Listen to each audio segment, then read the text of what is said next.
Yeah, the YouTube thing, like we talked about a couple weeks ago, I used to be able to hit start streaming on Yeah, OBS but you'd and have then to go live. you'd have to go live on YouTube. Now, It just as goes. soon as you hit start streaming on OBS, it shows up live. So if you check on your phone, we are live now. Let's make sure it went live. Yeah, it's on. It's on. Okay. Yes, it's crazy that as soon as you hit stream on OBS, it says that you're live. Yeah, so watch out what you say. Watch what you say. We're live, guys. We're live. Okay, what was this? I don't need. Oh no. That.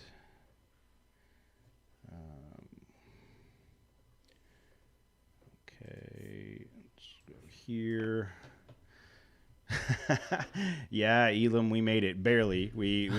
Matt and Jose both came straight to the house. He's probably like, is Jose okay? Yeah.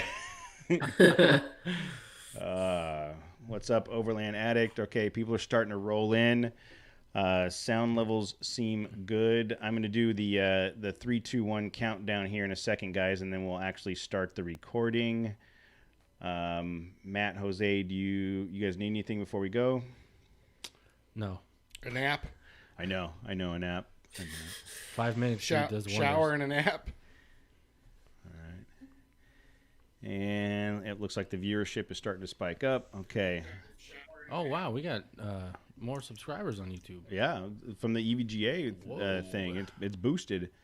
All right, you got your phone on mute, Matt? Of course I do. Because I was hearing myself.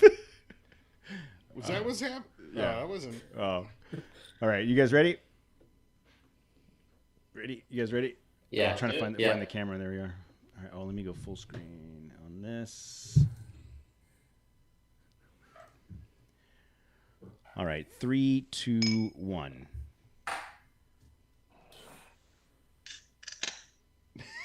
Three. Yeah, there you go.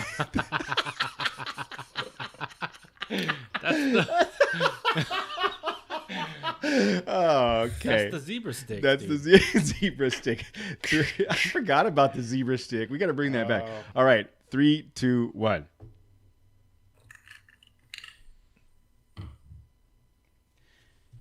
Hey, what's up, everybody? It is Monday night, 6:32. So we're 2 minutes late as usual, and That's pretty good for that's us. pretty good for us. And on the big screen in the studio, we have Scott and Aaron from Express Rally. How are you guys doing tonight, man? Really well. Thanks for having us. Good. Thanks for being here. We were just chatting a little bit before we actually went live, talking about how the three of us made the unfortunate planning decision to go wheeling in Big Bear today, and then try to make ourselves back home in time to do the recording. And one of the guys that was with us just hit us up in the chat room on the live stream asking if we made it, because he wasn't sure if he was going to make it. So if we are a little bit slower than usual, I apologize, because we're pretty slow on the normal. we're dragging butt a little bit, but so let's refresh our listeners. If we go back to episode, I don't even have it in here. Back in May 11th, we had interviewed Scott and Aaron originally coming on talking about some of the stuff you guys are doing with Express Rally, which is your road adventure side, and then Express Overland, which is more of your Overland series stuff. Episode 124. Sorry. Episode 124. And so, it's been a handful of months since the last time we talked to you. What have you guys been up to? Man, a lot. So COVID has been fun to deal with on all fronts, as I'm sure anyone that organizes events will agree. It's been fun. Yeah. Road rallies have gone really well, just with our kind of traditional events for exotics and high-end sports cars and all that stuff. They kind of run themselves at this point. So it's been a good year for that. But sorry to interrupt you, but the road rally stuff, have you seen that, like, we can't go out anywhere, we can't do something, but we can get in our cars and drive, right? So Yes. is that making it a little bit like more people are want to go do these things because it's like one of the few things we can do? Yeah, every event that we put out there sells out at the same pace, if not faster, than what it has previously. Wow. So it's very good. But I need that because on other fronts, our business has been affected. Obviously, with COVID and everything else, some of the sponsorship dollars that we come to count on to make our budget what it is have taken a different form than what they have previously, or they just haven't been available. And then beyond that, just the overall uncertainty has been, has been causing my hairs to turn gray for sure. But Yeah. it's been a good year. I found that most people really want to get out and do things with other people that love driving, love spending time behind the wheel. And we've just had to tweak our events a little bit, do things that make sense with COVID. Like, no, we're not going to have 150 people together for a catered meal in a closed space anymore. Yeah. We're going to encourage you to break up and go out and kind of do dinner or lunch on your own. And that's been different for us because a lot of the value, just like our overland events, is really added with community. So anytime you're encouraging people to separate and break into smaller groups, there's still community there, but it's just taking place in a different form. So Yeah. road rallies have been good. It's been a good year for that. But really, what Aaron and I have been focusing most of our time on has been our overland events, and those are the ones that have honestly just kind of blown us away with the positive reception that we've seen and with the demand. We take the planning really seriously. We don't just throw them together. So for us, it takes months to plan an event, and it's not the kind of thing where you can see, hey, we're doing really well. Let's crank out 5 more of them. It just doesn't work like that.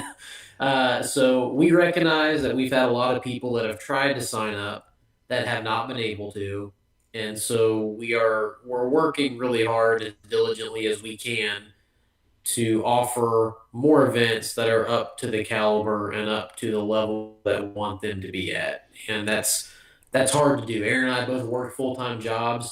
This is very much a passion for us, but we love doing it. But it does take a little bit of time to get those events planned. But that's part of it. And we'll get into it a little bit later. But one of the reasons we're on this podcast is to share about an event that we were able to kind of get together and hopefully get some listeners a little insight in a little bit later. But yeah, it's been really good. All things considered, I think it's been a good year for us. And going back to the last time we had you guys on talking about some of the stuff you did on those Overland series, I mean, it sounded like just we talked about it like trip of a lifetime. Like you told us about some of the customers you've had that drive across the country to be able to go attend your events every time you put them on because they're such high quality. And I do think that the just hearing you guys describe the effort that you put in to make these events what they are. Let's not forget the Outback Steakhouse. The Outback Steakhouse. I think I won't say that we haven't talked about that multiple times since the last time we talked. I think almost every time we hit the trail, someone gets on the radio and is like, "So where's Outback meeting us?" No, that's not the level you get here. It's a gas station sandwich, like a prefab that you bought from the gas station. I bought extra. That's what you get on this. Riding with us. I brought extra goldfish string crackers. Cheese. I saw some string cheese today. I had some string cheese, some goldfish crackers, and an extra Pop-Tart. That's what you get when you're on a trail run with us. I didn't get a Pop-Tart. Well, it was Pop-Tarts? It was extra, but I ate it because it was my Pop-Tart. So I mean, going back to that, thinking about the stuff that you guys had described the last time around, I can imagine, and in conjunction with what we just talked about with COVID, where people want to get out and do stuff, and if this is a sanctioned, a planned out event that they can go do, I can imagine that's that your popularity is growing in that regard. So what I think the last time we talked, you guys were going to do something out in your neck of the woods, Oklahoma, Alabama, Arkansas area. Have you guys been doing mostly that area still? Yeah, so after our last discussion, we had just had our first event, right? Mm-hmm. And that was in the Ozarks. And so the fall is a very beautiful time of year in the Ozarks. And so we've got Overland 2 coming up next month in the Ozarks again. That sold out, like Scott said, within minutes. And it's completely blown us away. So we were like, okay, so what else can we do? And so come January, we have our third Overland event that's going to be in the Mark Twain National Forest in Missouri. And that area is a very, very different terrain. It's a lot. I mean, even though the Ozarks are very, very tight-fitting trails sometimes. The Mark Twains are even that much more. There is sure to be some type of damage, honestly, that's going to follow suit. But it's going to be an amazing time. And the great thing about the Mark Twains is that the terrain is so diverse. You can think you're in one area, and the next thing you know, you'll drive a mile, and it looks like you're in a completely different state. And so it's absolutely a beautiful area. So we're super stoked about that one. That one's sold out too. And so like Scott alluded to, like we're trying to figure out how we can get to a place where we can make this our full-time jobs because the demand's there, right? And so we're trying to figure out a way that we can continue to get more and more events on the books because we're nowhere close to even hitting our waiting list right now of customers that want to join us. Well, sorry to interrupt, but when you do for two things. What's the rig count on this? Yeah, well, that's one of the things I wanted to ask was when you put these events together, how many people are typically joining you for these? Like you put out registration. What's the registration number? So depending on the forest that we are in, sometimes dictates our ability to find campsites that are suitable for the number of rigs that we want. So the fewest you will see is 20 rigs, and that means 20 rigs and about 40 to 50 people, including our support staff. Yeah. The most you will probably see is going to be around 25 rigs. Okay. And that's just simply because from a management and logistics standpoint, that is what Aaron and I feel comfortable for keeping the experience where we want it. Okay. And we have other events that are not overlanding events. They are the traditional adventure series that we do where people have the option of camping or staying in hotels where we have 50 rigs on those. Oh, wow. So the overland stuff is just a little bit different animal. And we're very intentional about that. That's what we want it to be. And, our plan when we sought out was not to have the most affordable event. Our plan was to have the best event that we could for a price tag that we feel is very reasonable given what you were provided. Mm-hmm. And the feedback we've received so far, because we have 4 sold out events right now. Our first one sold out immediately. The second one sold out within minutes.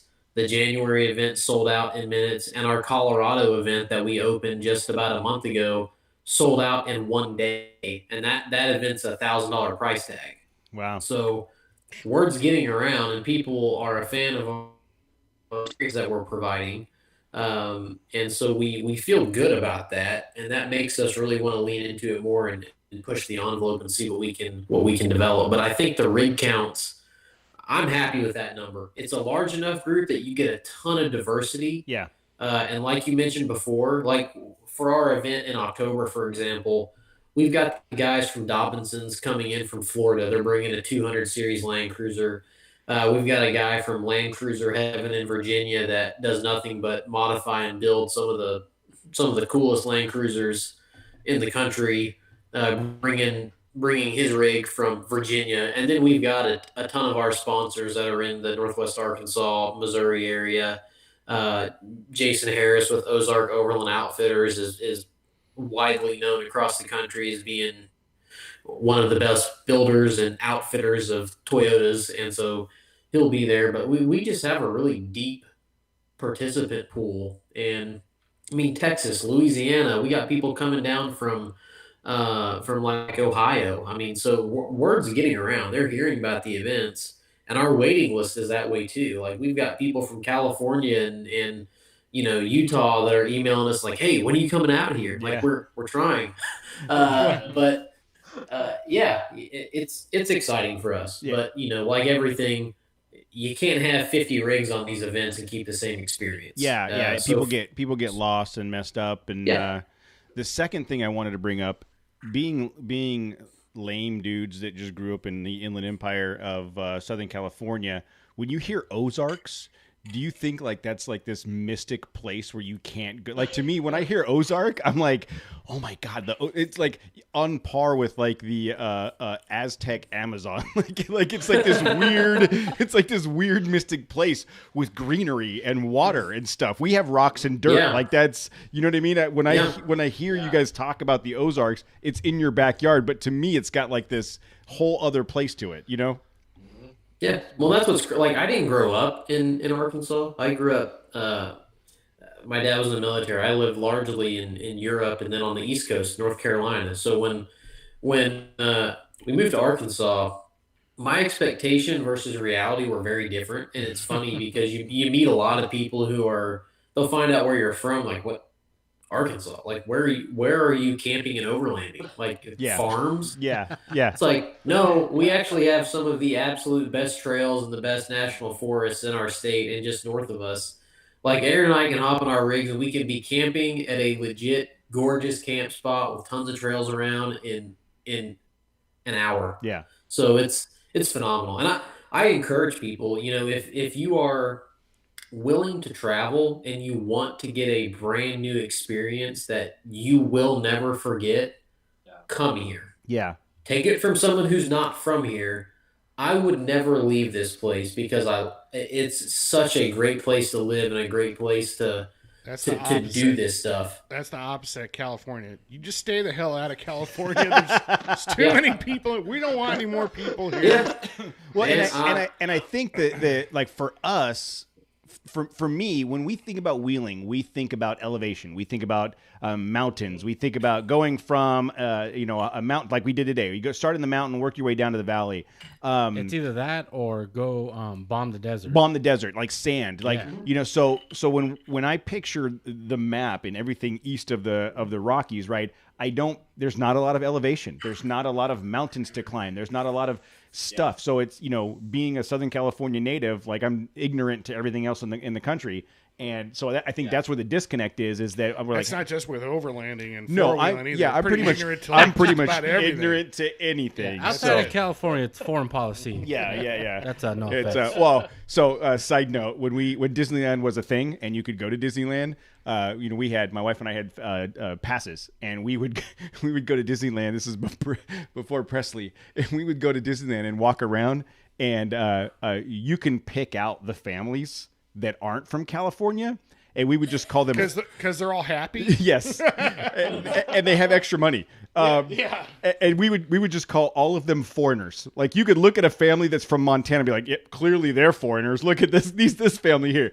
Anybody that was outside of California was a foreigner, and you could tell. To your point, they were happy and they were glad to be at Disneyland. Yeah. So it's funny. My sister lived in La Jolla for 10 years, and so when I was in college, I'd go out and I lived with her, and I worked in San Diego in the summers, and it was great, man. It was phenomenal. And after I got out of college, I had the opportunity to work in San Diego for about 18 months. I knew I was going to be leaving at the end of that stretch, but what always amazed me was so many Californians were very proud of the fact they were from California, which was great. It's a wonderful state, but I just found it almost comical how completely ignorant they were about the entire rest of the country. Oh yeah, like, Oh, 100%. There are other places because here's the thing. Just as pretty. Yeah, but in California, you kind of grow up with this feeling, like especially people in LA, right? You kind of grow up with this sense of, oh, there's no better place in the world than LA. Are you from LA?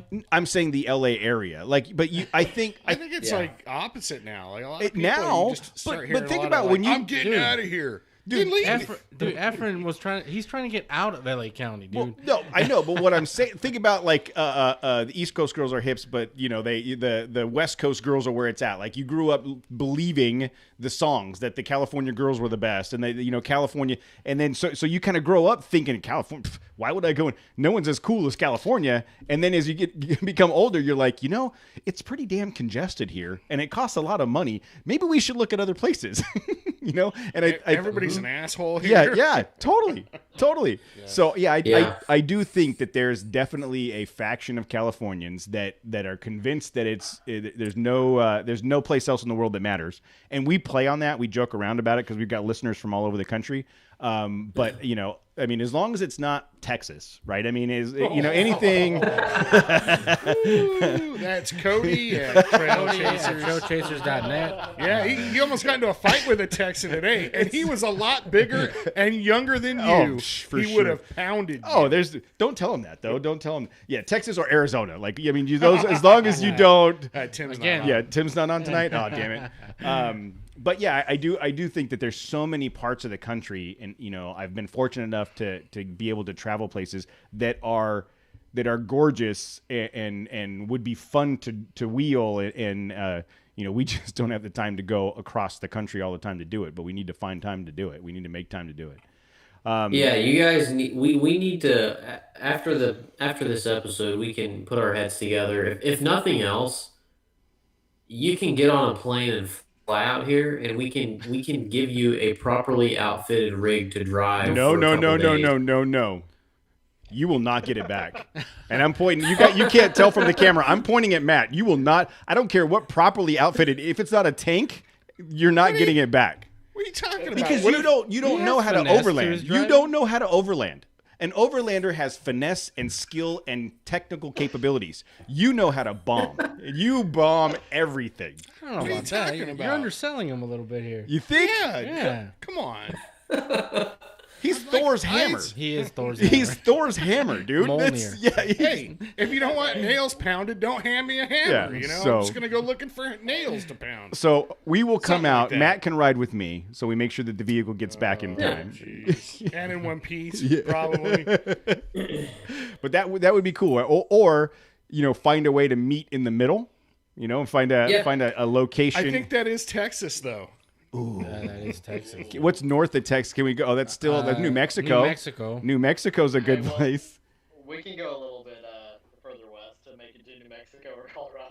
Yeah, New Mexico or Colorado. Yeah, something Utah? like that. Maybe Utah? Utah, Moab. I still want to do Moab. We got to do a Moab trip. But so with the success of the trips and the selling out of the events and The Outback. your Outback food and all that stuff. What how are you handling that additional enthusiasm? Like, what's the next step? I mean, you clearly have a service that you're providing to people that more people want than you can accommodate at this point.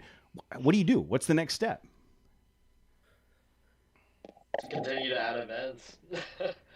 Really, and honestly, we're doing everything we can. I mean, the event that we're going to talk about tonight was really based on the fact that we opened the Colorado event, and within a matter of hours, it was completely sold out, and we were just like, well, crap.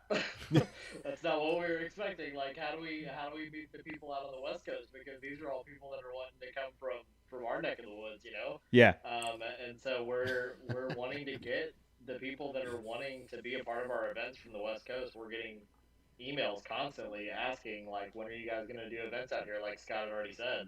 And so that's where this event came from, was me looking at my schedule and saying, I think I can make this work, and calling Scott on a Sunday morning and while I was making breakfast, and I was like, hey, you need to give me a call back. I know you're with your girls, but I think I've got an idea that's going to work. That's awesome. And we talked literally within 30 minutes, and after giving them the pitch, like, it was the right thing to do. So we're excited about what's to come for 2021 and 2022. Okay. Yeah, it's a unique hold on, situation to Scott. be Hold in. on. Stop right there. I'm gonna stop this at 30. Aaron, I just noticed that your microphone is pointing away from you. Is it pointing at you? Point the tip of the microphone to your face. Do a one. There you go. Now talk. Check. Still low. I thought I had the answer. I thought your mic just wasn't. I'll edit this piece out. I just wanted to get the. I wanted to see if I could fix that audio so he didn't have to do it in post. I turned my gain up. Is that any better? A little bit. We'll go with that. All right, going back at 32. So you call him. You're making breakfast. You call Scott, and you're like, I got this idea. And so, are we going to let the cat out of the bag? What is the idea? What is the next event? What's the plan? You ready? Do it. All right, let's do it. So we're officially announcing that we're going to be in New Mexico the last weekend of August of next year. So 2021, August 28th, 29th, and 30th. We will be in New Mexico in the Carson National Forest hosting our first New Mexico event. So how long does it take for us to get to New Mexico?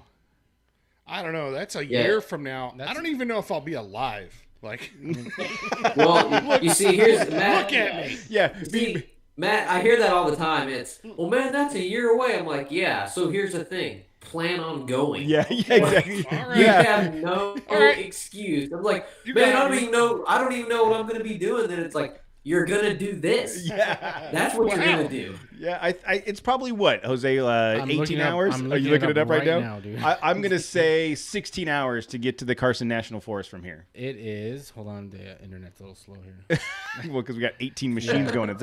So New Mexico, where in the state is the Carson National Forest? We talking about northwest, south? Yes, northeast. Northeast. All Okay, right, so sorry to interrupt. Yeah. It's 14 hours. oh, I was close. I said Yeah. 16. Well, 14 hours for not Matt. bad. Oh, no. It's probably 8 hours for me. Eight You hours guys, for I don't Matt. know. 14 for me. 16 for I Jose. need 24 hours. Yeah, if you're in a Jeep, it's probably weeks. You know, who knows? That 80 series is going nowhere fast. So it's in the northeast section of the state.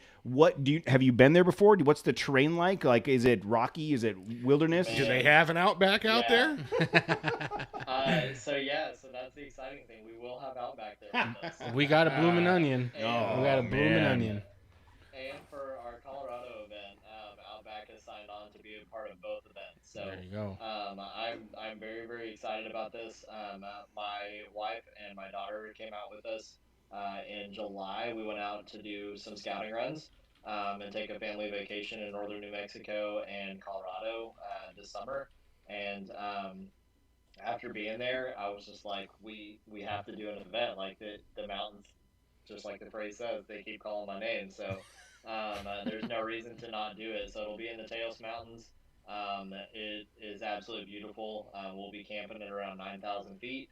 And it's just phenomenal.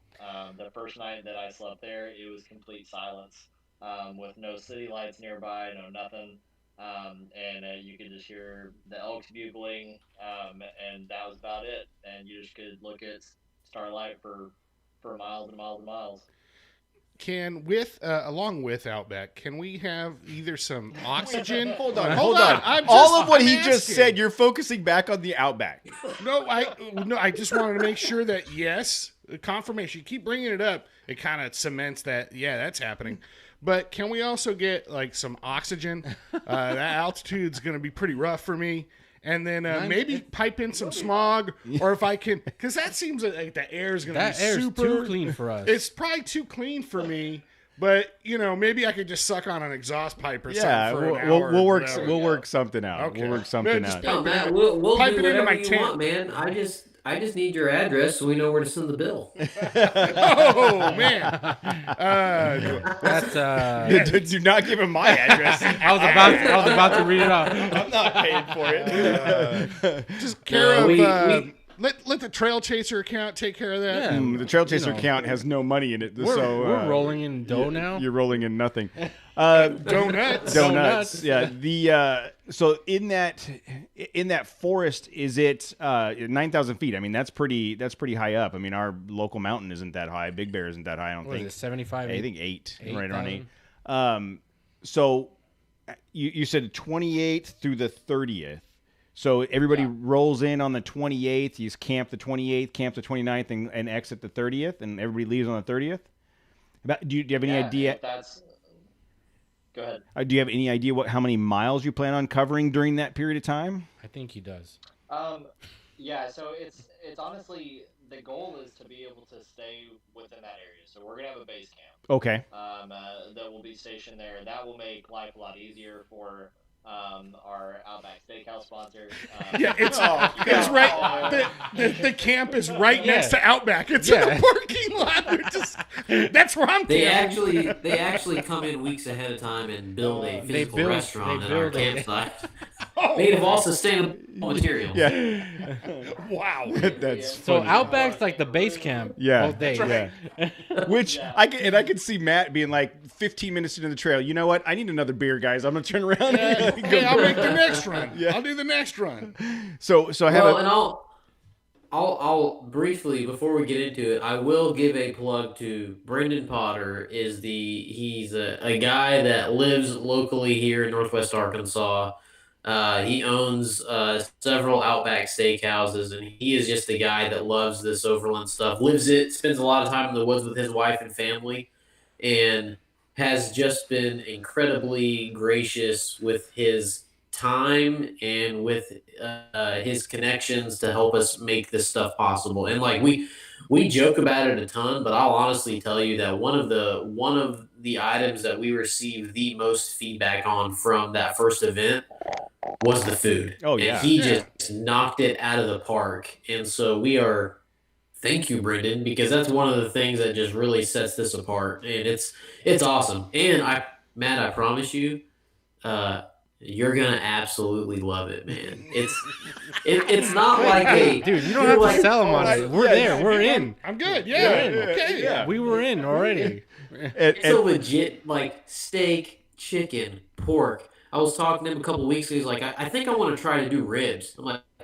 yeah, that'd probably be a really solid choice. I don't know anyone that's gonna complain about that. I'm not a big fan of ribs. They're super messy.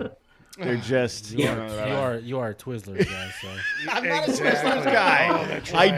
I did not commit to Twizzlers. I did Yeah, not. you didn't say red vines either. I know. So you it's don't know what I said, do you? Yeah, it doesn't matter. So yeah, I could imagine, especially like when you're out wheeling and you get back to camp and you've been snacking on Pringles and crappy food all day long out of your ice chest. You get back to camp and you get a nice, solid, cooked Outback Why are meal. you putting your Pringles in your ice chest? I said eat snacking on Pringles and snacks out of your ice chest. I think I Yes. separated the two. I don't remember. I'll allow it. But I can imagine that being like just that much better of an experience to be able to have a meal like that at the end of the day. For sure. So how many rigs are going to be available for this run? So we're going to keep it to the same that we've been doing with the Ozarks. We want to make sure it's still manageable. So we'll have around 20 or so rigs Okay. for the events. The big thing is there's a lot to consider as we go out and do the events. Yeah, we want to be able to have as many people as possible do these events. One, because we know we've got a lot of people that are wanting to do the events. But from us, what's manageable and thinking about from long-term sustainability of our work with the National Forestry Service and that relationship, we have to consider the impact that we're making to the environment. So when we've got a lot of people coming through, what that could potentially do to the terrain, especially in the varying type of terrain, like you guys talked about, a lot of sand and rocks. From where we're at, it's a lot of mud and river crossings and washouts and things like that. And so you pile more and more and more vehicles in there, there's going to be more negative impact to the environment. And so that's definitely been part of the conversations that we've had with the Forestry Service and the rangers for each of their jurisdictions. And our intent is to translate that over into all the other states. And so regardless of where we're at, we want to be able to make sure that we're good stewards of the environment so that we can continue to do our events and be out there for the future. Mm-hmm. So around 20 or so rigs Okay. for each of our events. And is the registration for this currently available? Question mark. It is not. Yeah. So it is going to go live on 8:30 p.m. Friday this week. So 8:30 Central Standard Time on this Friday. So that is So that it is will go Friday the 11th at Yeah. 7:30 Pacific time. 6:30 Pacific time. 6:30 Look, Pacific time. I know. That's it. Come on, Yeah, man. it's time zones or seriously something like with that. why can't we? Why can't everybody just be on California time? It's the best time. So 6:30 Pacific time on Friday the 11th. Where would people go to register? ExpressRally.com.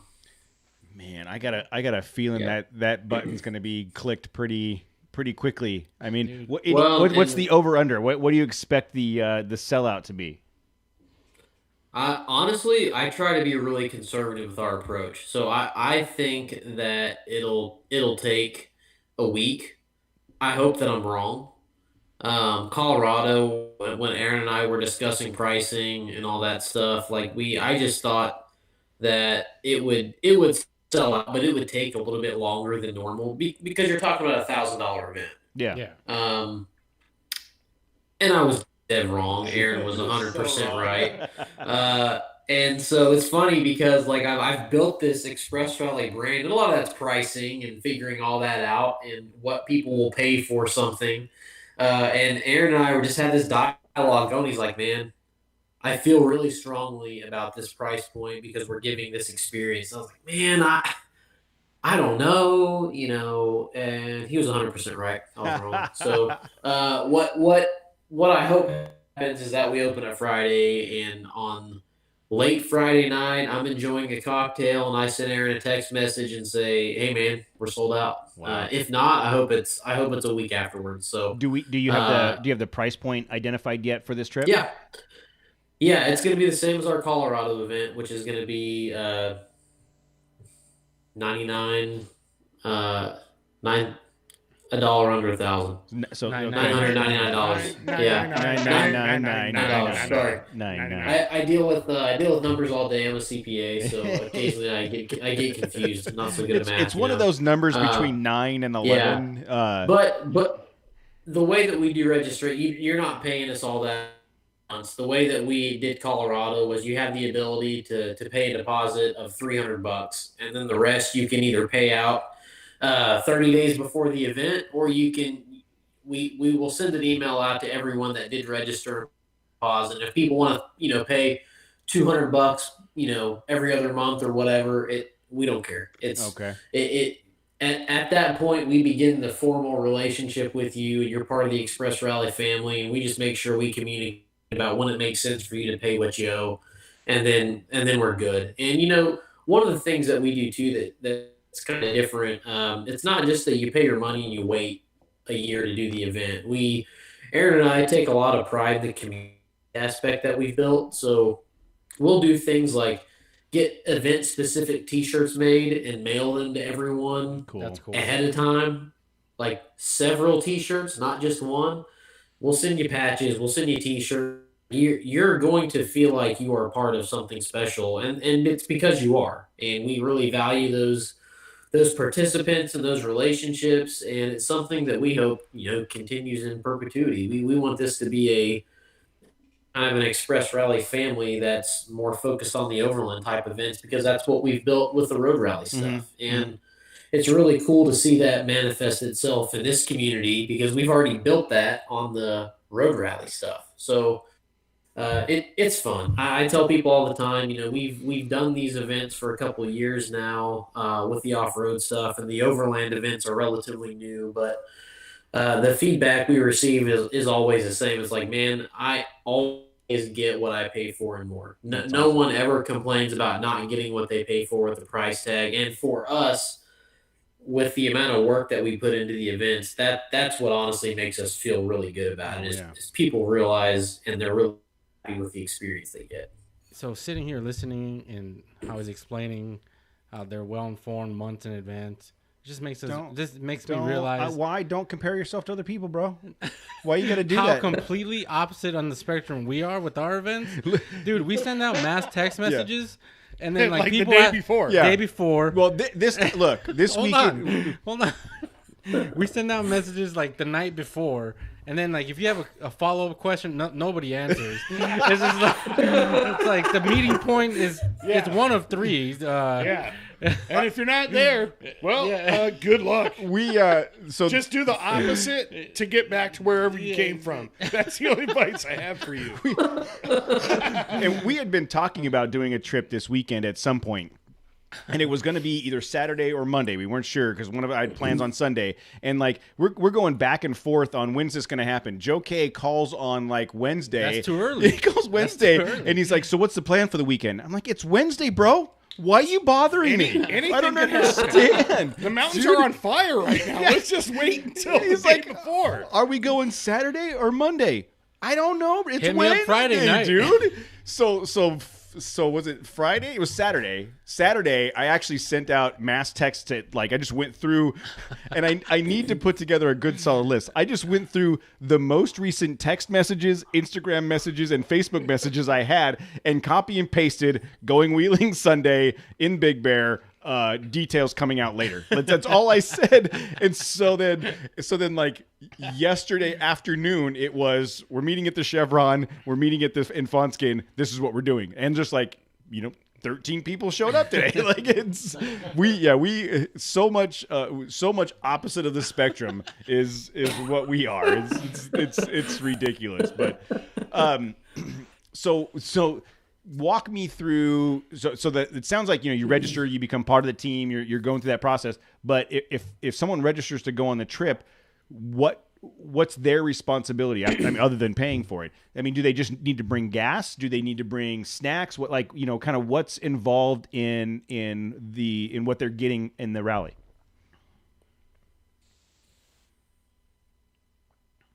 I guess I'll take that one. So essentially, the only things that you need to worry about are fuel and then lunch and then whatever snacks you want to bring. We provide breakfast, we provide dinner.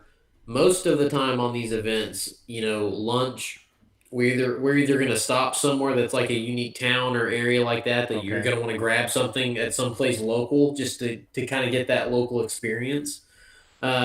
But if you want to pack a sandwich or, a Lunchable if you're 7 years old or whatever you want to take with you, that's perfectly fine. We have people that'll fire up their scuttle and grill out hot dogs or a burger or whatever real quick and just knock it out. So we leave lunch up to individuals because we do have families that do this. It's a really family-friendly event. People bring their kids, so we know anytime you're involving kids, it's tricky to get something that everyone is going to be happy with. Yeah. If I bring my kids, can I leave my kids? Can you guys? You know what? I don't know. I just, if I'm going to do this, I probably have to bring them, but I don't want to be around them. Can we? Is there some way we can arrange? I don't know. Somebody distracts them for a couple of days. So here's because that sounds attractive to me. Here's the next. $1,000 No, listen. sounds like a deal. Here's the next business idea for them. They do these trips and then they offer daycare so that you can at wherever that in Day, New Mexico. night, I don't care what kind of care. What I'm saying is so you spend you spend the money to go on the trip, but for an extra X amount of dollars per kid, you could leave your kid at the starting point or at base camp, and somebody will be there to wrangle them. Is the starting point my home? How much can I pay you guys to make sure they don't show up? You're only saying that because they frustrated you today. They frustrated me bad today. Question. It was rough. That price point is there a limit? Is it per vehicle? So can you bring a family of 4 on that trip? Well, you think it's the drive-in in 1955? Yes. It's the drive-in in 1955. Jose's going to pay $1,000 for his rig and bring 14 Well, no, people yeah. with him. And that Land Cruiser needs another awesome blossom. This is their 7th one. No, in How high many school, people when you are go to in the there? drive-in, it was the one guy driving the car, and there was 4 of us in the trunk, dude. Yeah. So that is a good question. What is it? $1,000 per person? It's per vehicle. Per vehicle. So what I tell people is we can just through the law of averages for our event. Normally it's 2 people per vehicle. If I have someone who I know is going to bring their family, they're going to bring their wife, they're going to bring 2 kids. There's no extra charge for that. Okay. We have not had a situation yet where someone tried to bring, say 10 people in an 80 series Land Cruiser. I happen to own an 80 series and be very familiar with those, and I can tell you that 10 people inside of that would not be what I would classify as normal. So we get a head count well ahead of time because people are making their menu selections. We send everyone a menu about a month ahead of time where you select what you're having for dinner. And so at that time, we kind of have a rough idea how many mouths we're feeding. So, Jose would need to notify me that he is in fact bringing, All my family? 12 people with him. Yeah, at the registration, they haven't put the registration up. So at the registration, there's going to be a button on the bottom that says, Yeah. "Click here to acknowledge the Jose rule," stating that you can only bring the maximum capacity of your vehicle as listed by the manufacturer. Yeah, we seat still belt. have time that we can change the fine print and the terms and conditions. Aaron and I might need to look into that. The Jose rule. But no, we Let's get not that forget the question rack a lot, on top. and we do we get that question a lot. And I tell people, look, like I've got small kids, like bring them. It's not going to impact us one way or another if they decide to eat or don't eat dinner.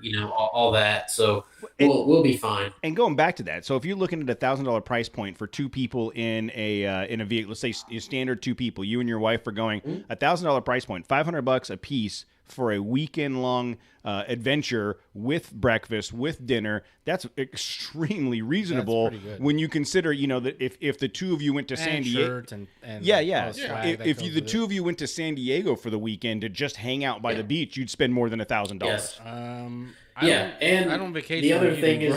is the media content. The photos and all that stuff that are generated from the event. The benefit of having a relatively small number of vehicles is that we have a full team of photographers and videographers with us. So it's not like my buddy with his camera and I'm calling that, full media coverage. It's not insert generic name Overland Photography because there's 12,000 of those. Yeah. It's these guys do this for a living. This is their professional, this is what they do. And there's 4 or 5 of them on every event. So those 20 rigs get a ton of coverage for each vehicle. And you walk away from the weekend with not like 3 or 4 photos of your rig, but a ton. And then you're in the video, and it's something for you to commemorate the experience of the weekend and look back on with your family years down the road, and remember how much fun you had and all that. But Dude. just that piece of it alone, I tell people is like, you can pay your buddy with the camera $50 or some guy who says he's a professional photographer $100 to take photos of your car. They'll suck. Or you can come on our event and you can get these caliber photos and know that they're incredible. Yeah. And that alone is worth a couple $100 to most people. Yeah. But the high quality photos, it's kind of So you put all that. intimidating Aaron to and me. I are. I'm a little intimidated by how good a quality are these photos. I mean, my truck's kind of dirty and beat up. I don't, I'm not very photogenic. Maybe I would like a little professional blurring. Again, total opposite side of the spectrum when it comes to covering the event. Our event, if someone happens to have a phone on hand, well, Zen, my nephew was trying to film me today go up a hill, and I almost ran him You off the almost cliff. ran him- yeah. It was epic. I was pretty pissed that he ran away because it was a good shot. But here, dude, I just thought of He something. was in the bushes. Dude, Like, I just- shoved him into the bushes. Look. So August of 2021, that's Tammy's 40th birthday. She wanted to go to Italy. I'm trying wondering, to sell but this? Italy's going to be gone, dude. There's no Italy left, right? It's going to be gone. So Hey. I'm pretty sure I'll be able to talk her into the express. No, you don't think? I mean, Outback. We'll bring a birthday cake for her. Again, I would keep bringing up Outback. I'll talk And to her. then, I'm gonna try to sell my wife on her 40th birthday in New Mexico. Your ace up your sleeve is blooming onion. Bloomin' onion, dude. Hey, babe, how would you like to go to Outback for your birthday? It just happens to be In the woods of New Mexico. 14 hours away. But that also, it's going to be cheaper than Italy. yeah, for Oh, sure. geez, yeah, that's Yeah, no doubt. yeah. I'm supposed to be planning that trip now, Oh, and okay. as Well, far as she knows, You just planned it. as far as she knows, it's planned. It's good. Just tell her it's Italy. Like, yeah, we're gonna drive to Italy. She's been there before, so she'll know. Yeah. Oh, okay. Well, So 20-ish rigs on Friday the 11th of September in 2020. You can go to expressrally.com and register for this trip. And I'm telling you, it's going to sell out fast, right? I mean, I think you guys are trying to be humble and saying it's going to take a week. I'm giving it 12 hours. So it's going to be, I think it's going to, just in the chat room here, we've got a handful of people that have already said, when can I register? Where's it at? I'm in, let's go. I got people trying to sell us on it right now. Again, I got to work on Tammy's birthday issue. But I do think it's going to be just based on what we've heard and all the feedback we've had from, the people that have been to your events. I think it's going to be a huge success, and hopefully it drives you guys even further west, right? So New Mexico, then Arizona, then California. And I think if you guys can find a way to be successful further out this way, it's going to make it more enticing to get to California, to do the Rubicon or Sierra National Forest or something like that out here on the West Coast. Yeah, that's our plan. One of the benefits that we do have is we've already done this with our road rally events. So we have events on the West Coast. And so we've gone through that process, and actually a lot of the connections that have been made over the years really tie into the off-road and overland community, like Icon Vehicle Dynamics. I met Jeremy, through a connection I had on road rally stuff at Icon, and he and I have become good friends. He's taking care of us on stuff. Icon has been a big part of our events going forward. So we've got companies like them, Baja Designs, that are all based on the West Coast, and it's, hey, come out here. Yeah. And so one thing that Aaron and I have been discussing is, when we launched this idea, we wanted to make sure that the concept made sense and that the base we were building was going to be able to sustain expansion beyond that. And that meant that our product had to be of the utmost quality. And that's kind of how we built things with the car events. And so we wanted that to be similar with our overland events. And what we're seeing is it's working. So we have a very definite expansion plan. We know what we're doing in 21. It's Colorado. It's Silverton, Ouray, that area, and then New Mexico. In 2022, we're doing Death Valley. We're going to do another event out west that we've just got to decide on what we're going to do. That'd be awesome. But I've spent a ton of time in Death Valley driving. Like anytime I'd go out to SEMA, we'd go out about 3-4 days early. We'd go out to Death Valley or Furnace Creek, do promotional shoots out there for Western Express, come back into Vegas, hang out, and then wait for the SEMA show to begin.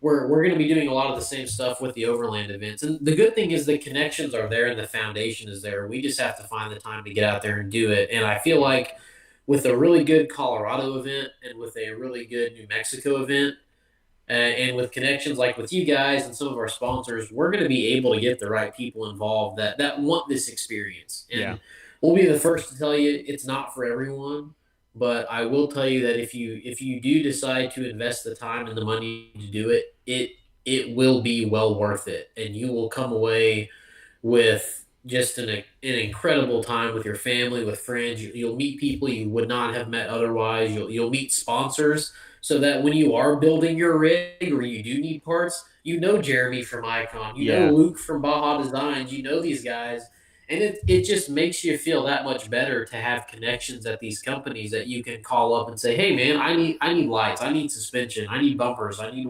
whatever.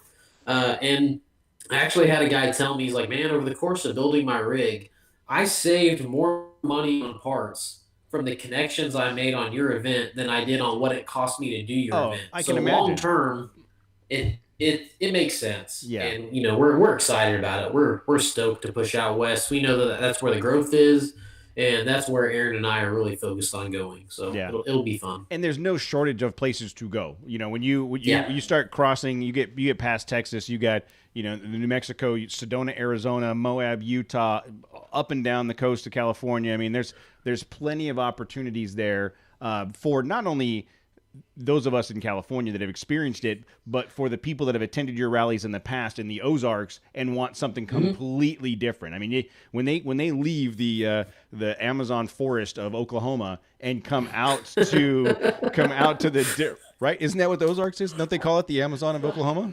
I don't think so. No? I don't think those two words have ever been uttered together. Look, I don't know where the Ozarks are. I have no idea. It sounds like a foreign place to me. So when they leave that Ozark and they come out to it's a totally different experience. The dirt, the dust, the rock, the sand, that dry desert off-roading is a completely different experience than what they've had in the past. And I think, those people coming out west will probably have a really good time with it as well. Yeah, yeah, we're hoping that the kind of the formulation of the group takes a similar mix as what we have on our road rallies, which is it's about 50-50.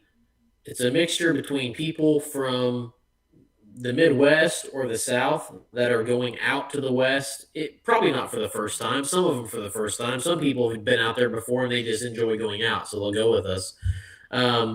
But then also people that are from around that area that just want to have a different type of experience, or they're from California. They're going to make the drive out to join us. The common thread is, and I heard this from a guy that is signed up for every single one of our overland events, and he's someone that spends a ton of time doing this on his own. He's like, man, it's not that I can't do it on my own. It's that I know you guys, and I know that no matter what event I sign up for, it's going to be a really killer experience for me, whether I bring my wife or I bring my son or whoever. It's just something that I don't have to think about that weekend. Yeah. I know I'm going to have an absolutely phenomenal time.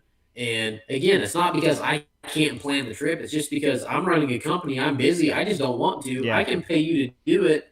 And I've done enough of your events to know that I know it's going to be awesome. Yeah. So I think that speaks volumes, and that's really what we're after is people that, it's not that you can't do it. It's that for one weekend out of the year or a couple, just let us do it for you. Yeah. And just concentrate on making memories with your family or soaking up the scenery or not having to plan that stuff. That's all. Yeah. There's something to be said for that because I mean, there's sorry to cut you off. There's definitely a void that needs to be filled here, especially like with that service that you guys are providing, because there are a lot of rigs down here in SoCal, but a lot of them do not see dirt. That's just the reality. And they're built up.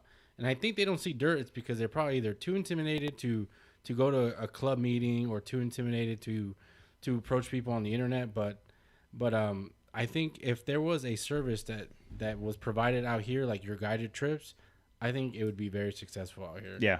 Yeah. So for those of you that want to join the New Mexico event, Friday, set your alarm for Friday at 6:30 Pacific time. I don't know what time that is where you live. Friday, 6:30 Pacific time. Go to expressrally.com so you can register. And in the meantime, so you guys have started your own podcast in the background talking about the stuff that you're doing on the Express Rally and the Overland stuff. Tell me about how that's been.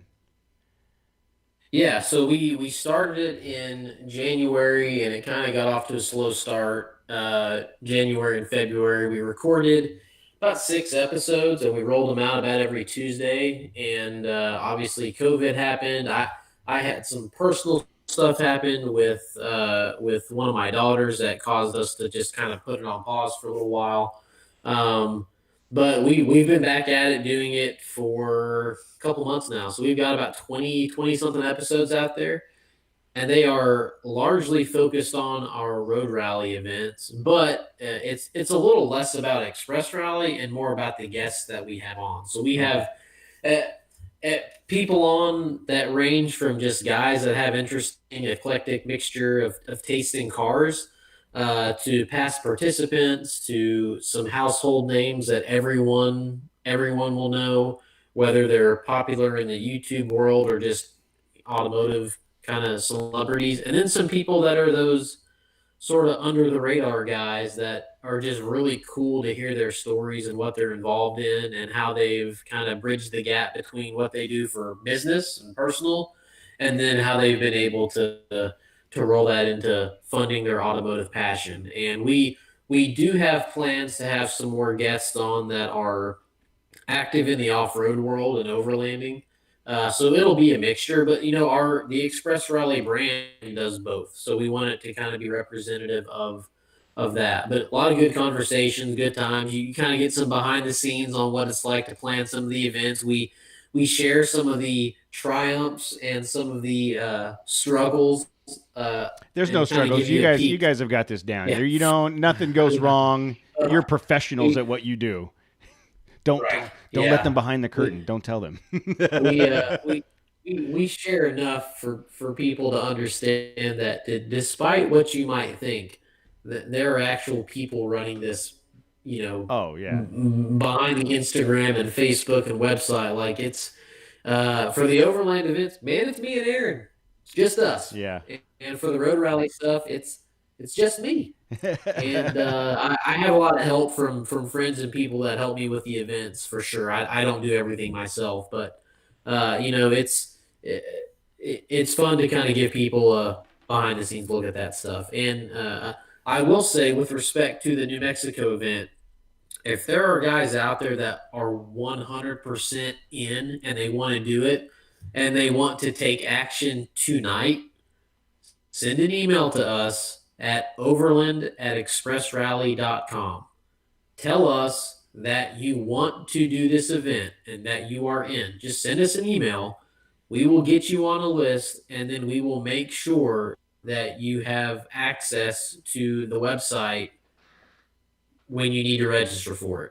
It'll be worth. If you take the time to send us an email, we will make sure that you have the opportunity to register. Exclusive. So send us that email. Here's Trail Chaser exclusive. We need to come up with a soundbite because again in the live chat, there's already been about 5 people that have said, "I'm in. What do we got to do? Let's do this." How would that soundbite sound? By Jackie the way? Martleen laughing. No, it would Like not be. Ching, ching, ching, like I don't know, exclusive boom, like explosions. Explosions. Yeah, explosions. So Trail Chaser exclusive. Here's the explosion. I'll edit it in later. Send the email to Hurry, Express dude, I got Rally. it. Send the email. You guys are killing me. Send the email to Express Rally so you can get exclusive Trail Chaser access to this New Mexico event in August of 2020. Like a computer blew up or something, right? There's a lot of something filled with like dynamite, but then the beeps and boops you could hear. Yeah, them. no, you guys hear are killing me right now. So what was that email again? Yeah, so where do we go? Where do they go to send the email? Yeah, just send an email from whatever account you want to overland@expressrally.com. That's right. Overland@expressrally.com. Yeah. Yeah, that'll go to Aaron and I. Aaron and I will see that. We will reply to you and tell you that we got it, and then we'll make sure that you guys receive kind of first opportunity to register for the event. So, Trail Chasers exclusive. Check for sure. you guys out. Look at that. That's awesome. I appreciate that very much. And so we've got a handful of people in the live feed tonight, and then this episode will release on Thursday. So anybody that's hearing this is going to get a 24-hour head start on registration for the New Mexico event. So we have to 24-hour. Well, yeah, because it comes out on Thursday. Okay. Do we have to explain time to you? Okay, so maybe it's 28 hours. It's 72. We'll talk about math later, Jose. Yeah, this Jose, you're is an off-road show. I'm very confused. This is an off-road show.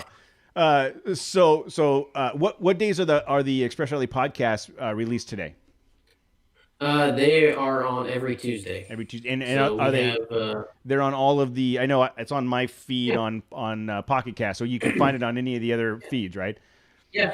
I mean, Spotify, Apple. I mean, it anywhere you find podcasts, you should be able to find it. So it's a good time. We have a good crew that hosts it, and we have a good time, just like any podcast. If you enjoy automotive content, you'll like it.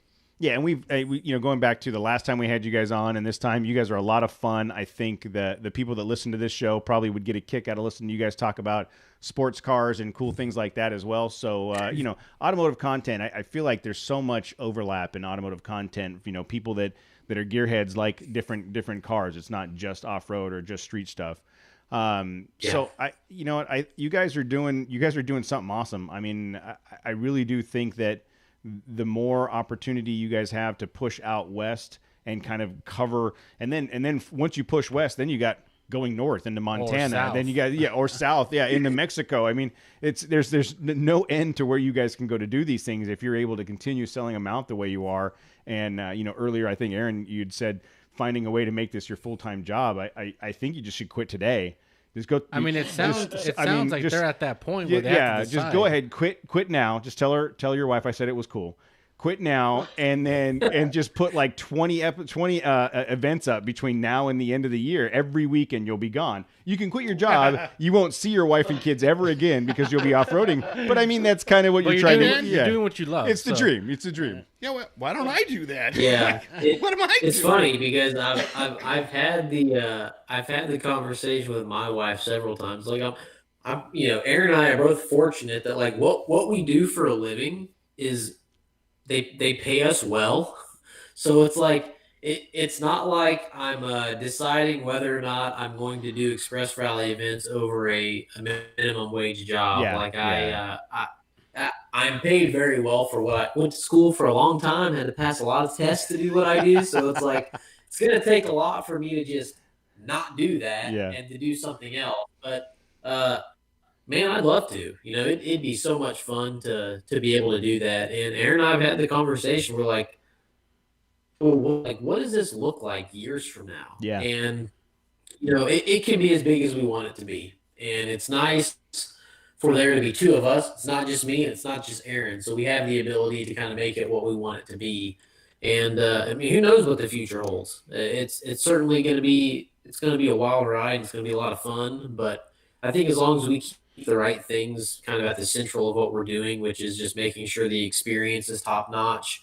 And it's something that I would want to take my family on, that Aaron would want to take his family on, then we're going to have no shortage of people that want to do this stuff with us. No, and you just got that's one. kind of the Sounds like you just most got one important thing. registration already. Yeah, someone just sent an email already. You just got one email already. Yeah, we've already got an email. But it's going to be a lot of fun, and it's funny 'cause what you mentioned. We do one road rally event in the Pacific Northwest already in the Seattle area, and we have some really good connections there with kind of the enthusiast group that we partner with to do that event. And they're all about it. They're like, man, bring an Overland event up here. Come up here and do it. We've got a good base of participants that would love to do it. So the groundwork is already laid for that. Yeah. It's just a matter of when we can get up there and execute it. So I feel like us having several really good events in the Midwest and the South, with the Ozark National Forest or the Mark Twain National Forest, that's fine. We'll continue to do events there. But then when we add Colorado and Nevada, California, and then when we bring the Pacific Northwest into it, you're really hitting in a lot of areas that people want to travel and want to do this in. The East Coast is full of it too. That's one of the great things about what we love doing is you can do it just about any state. Yeah. So for us, it's just a matter of time, finding the time to do it, and then finding people that want to share those adventures with us. And we want to do it with, so it'll be fun. We'll get there, but like anything, you got to keep the quality at a point that you're happy with. Yeah. And so that's the main thing for us. That's awesome. You guys are killing it, man. I'm super impressed with what you guys are doing, and I'm sure we will have some conversations in the background about the New Mexico event. And The day you bought your Ford is the day I knew we didn't care about quality anymore. dude, how long have you been sitting on that, waiting to throw that out? Just said it. It just felt right, Okay, so apparently I have no quality or standards anymore, but you guys do. And again, Yeah, but it's a year from now, so you might be able to redeem yourself because you'll probably end up having another car. I'll have the Bronco by then. I'll have a Bronco, but again, the hard sell for me is going to be the 40th birthday, so that's what I'm going to have to work on. But in the meantime, everybody get ready to go to expressrally.com to register for this event on September 11th, 2020, unless you send an email to overland@expressrally.com early before then. Like now. Like right now or Thursday when this episode drops to get on the list. So guys, I appreciate you coming on, and we have a good time with you every time we talk, and I think I know that the three of us are excited about you guys pushing this direction, because the closer you get to us, the easier it's going to be for us to participate in some of this stuff. So anything else before we cut it out and let you guys go on with the rest of your night?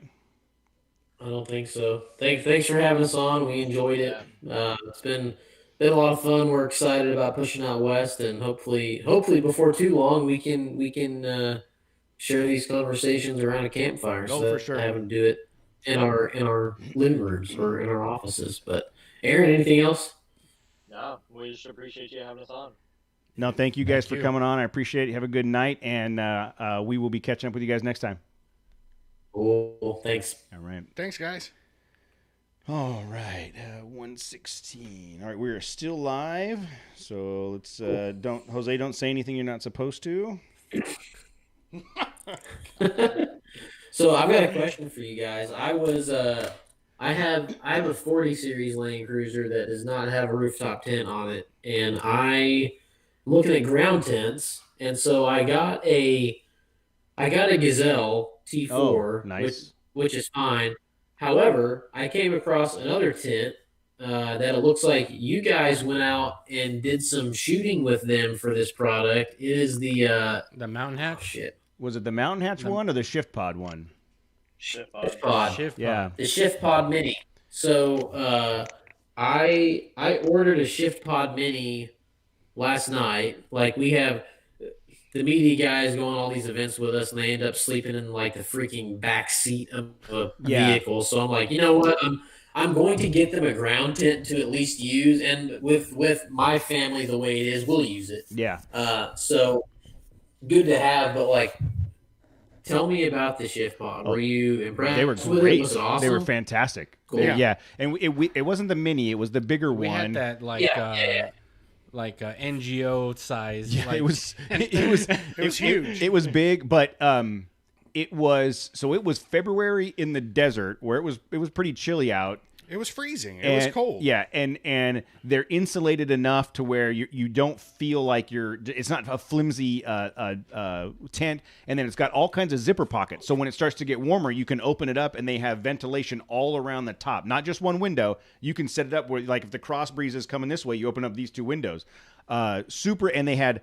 At least the big ones had a door on either side. So I was sharing a tent with Joe. So he came in on that side where his stuff was, and I came in on this side where my stuff was. Super impressed with their product. You know who I shared a tent with? Yeah. Jose. I know. But you know what? I am horrible. I am known for trashing tents within one or two uses. It's the zippers are garbage, and I'm chucking them in the back of my truck by the end of the trip.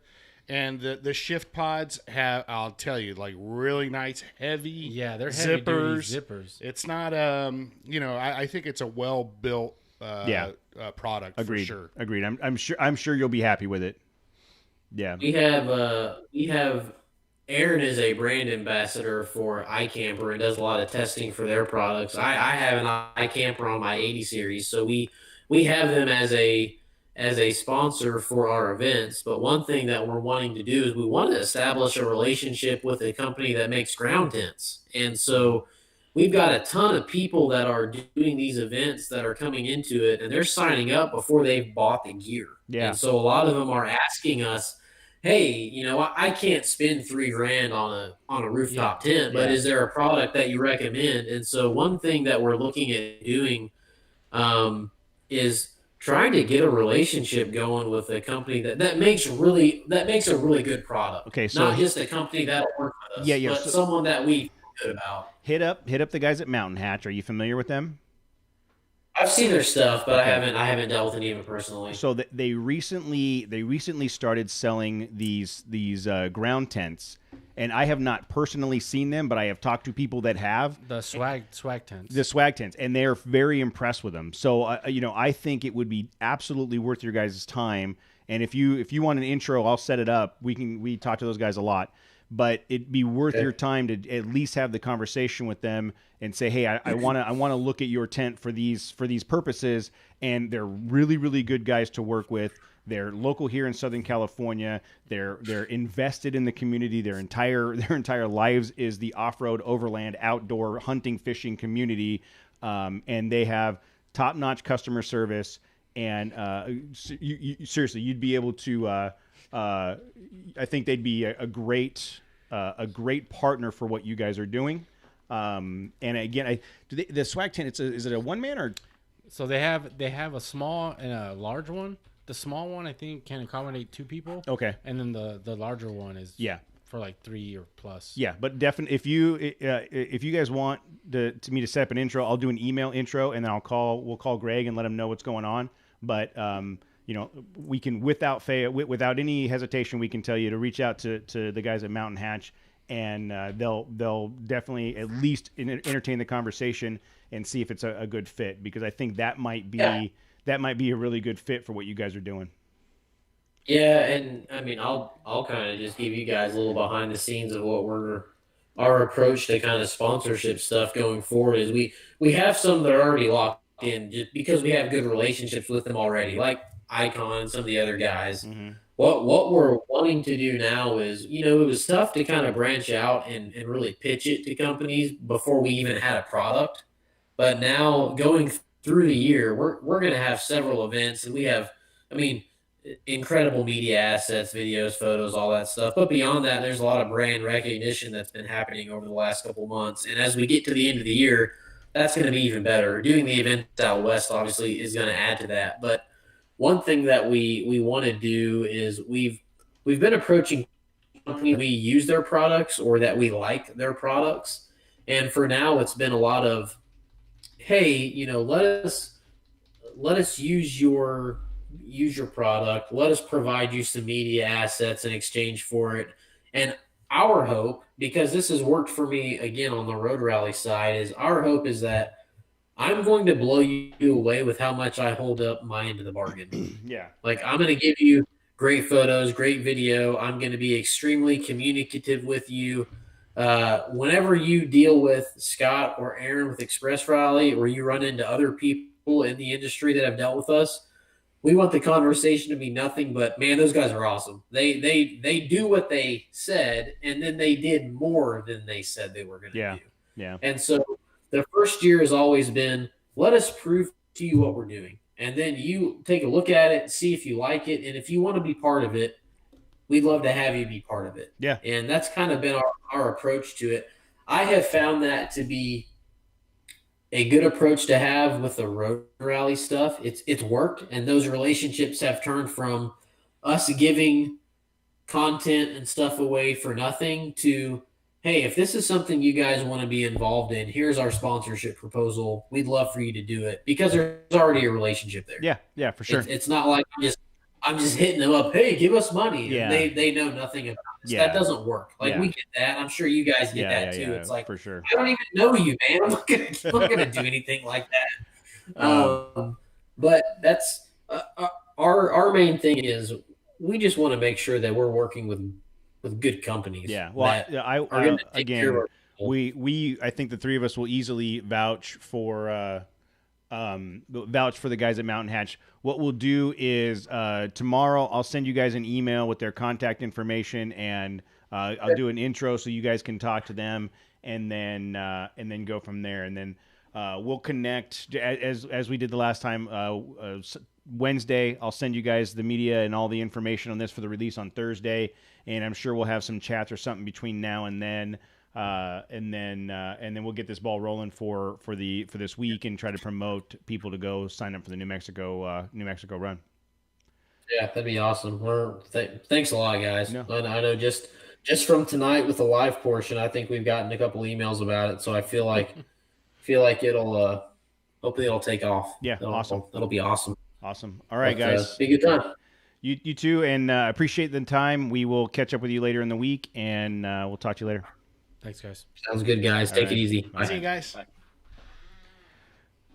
All right, it is where are we at? 1:20. Yeah, I hit pause on there on the live stream, but it didn't seem like it paused it. No, it's still going. Okay.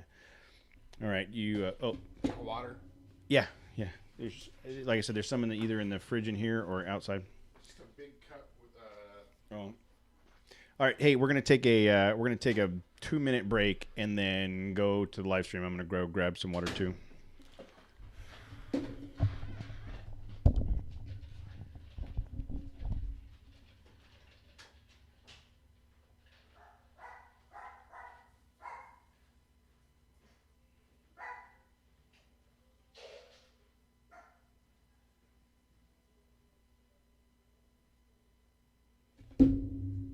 What's up, dude? How was your trip.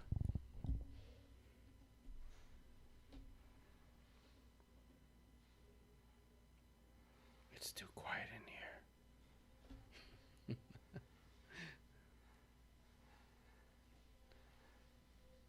Yeah, dude, I was following along all those posts you were putting up. A little jealous of you, man.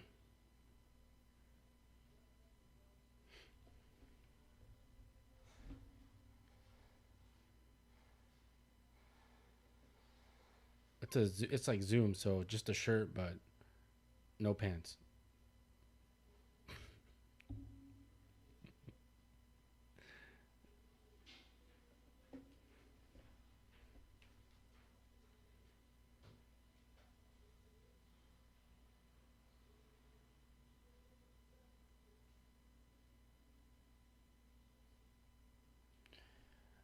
Dude, traffic was horrible coming down. I think it took us like 2.5 hours to get down. Yeah, it was crazy.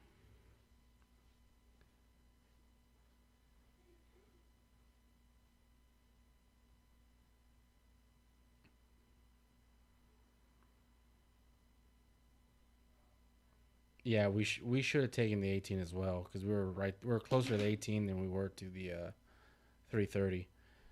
But then I saw when I routed it that way, I saw that the Cajon Pass, was there an accident or anything? Because they said there was like a 40-minute delay there too. So yeah, Casey's like, oh, okay, I gotta be home in 5 minutes. So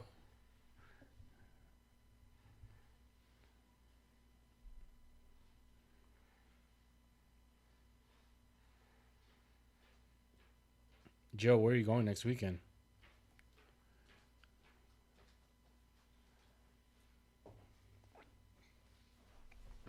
Joe's probably going to the Festivus.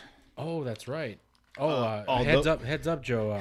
So we were up there, and then right when we were about to air up, the forest rangers were up there. They were kicking everyone out, and they closed down the forest, and they were saying that they might close it, the entire forest next week. Festivus might be closed. Yeah, so the Festivus might be canceled. Just giving you a heads up. Got to check with the forest service. People that run the forest, the forest managers, forest men, well, because it's forest, people, right? Forest people. It was forest people. All right. Yeah, but they're talking about closing just access to all of the forest. They were closing up gates and everything, but I don't know. Maybe. Yeah, see, well, and Casey had said that he thought it was that campground. I don't think it, or you said you thought it was that campground. I don't think it is. I think it's it's a private land. Oh, okay. Okay. Ah, it's private. All so right. Here we go. You guys ready? We'll just roll right into it. Yep. All right. We'll wait till the plane goes away.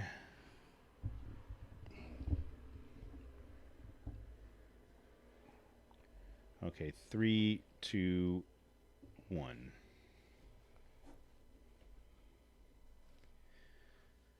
All right, everybody. It is Labor Day 2020. So happy people to make labor. Happy day to the people that make labor. Whatever the celebrating the labor of the day for people. It's a touchy subject. It's a touchy subject. It is. So we in a failure of planning, we did an off-road trip this morning and figured we'd get back in time to kind of relax before we recorded. But we literally left the trail and came straight to the studio to get on the call with Express Rally.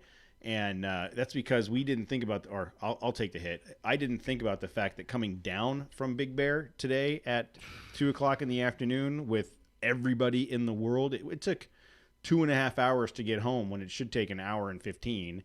But it was a good trip today, right? I'm happy with it. Yeah. You didn't lead, so there's yeah, dude. I gotta tell you, Jose. When we were talking and you were good to go to take the lead, I was not gonna say no. You should know better than that. I'm not gonna say no if you decide you want to take the lead. Nah, like I said, I was planning out a route this weekend because I want to do something else other than Big Bear, and I was thinking like Idlewild, that mountain range. Yeah. But there's really not a lot up there. Yeah. Just that B Canyon. Yeah. And that's about it.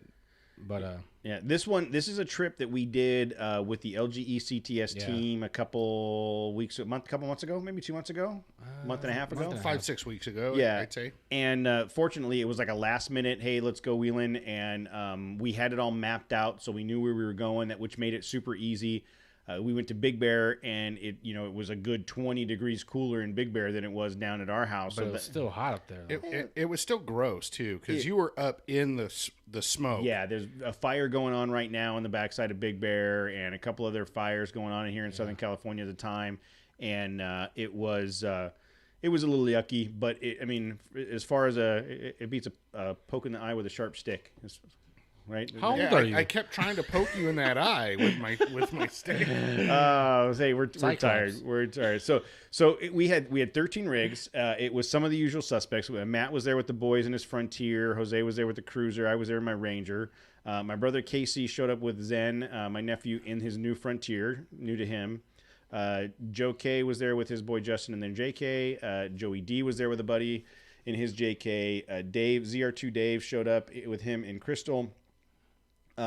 Tim and Monica in their JK, and Elam showed up in his JK, and then we had 4 new participants, people that haven't wheeled with us before. Right. Mark, Duty Driven, who's in the chat room tonight, he was there in his Super Duty F250. Adam who is one of the people that follow us on our Facebook page, he was there in his new Gladiator. Scott Wolfsteig was there, and Benton and his girlfriend Alma were there in their new JL. Benton is someone I used to work with, and he's a Texas kid and wanted to go wheeling. So when they bought that Wrangler, we hooked up with them and had them come out. And it was a really fun group. It was a really good group. All of the vehicles, with the exception of the JL, were fairly well built. Very, very capable. I was very impressed with Benton and Alma in their stock Sahara and their ability to just charge it. I know Benton had wheeled back in Texas, but like we talked about, it's Texas. Like he drives around, like he's driving around the ranch and going over like cow poop.